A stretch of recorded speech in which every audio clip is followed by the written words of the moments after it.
Hi friends, today blog వచ్చేసి మా friend గడలోకి అయితే గొల్లు మేకలు అయితే ఉన్నాయి. అక్కడికైతే వెళ్ళాం కొట్టాలకైతే. అక్కడైతే మేక పిల్ల అయితే ఈనిన మేక పిల్లకైతే పిల్ల అయితే పుట్టింది, కానీ అది సరిగ్గా అయితే పుట్టలేదు. వీడియో అయితే మొత్తం చూడండి, స్కిప్ అయితే అస్సలు చేయకండి.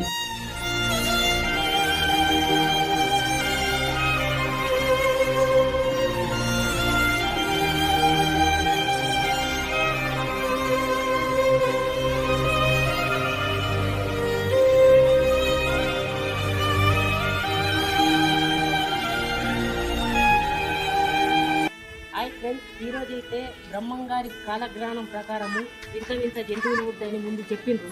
దాని ప్రకారం మా దగ్గర అయితే ఈ జంతువు పుట్టింది. దీనికి ఒకటే కన్ను, మొత్తం కలిపి ఒకటే దగ్గర ఉంది. చూడండి ఇలా మేక పిల్ల, ఇలా మేక తల్లి. బ్రహ్మంగారు చెప్పింది అయితే కరెక్ట్.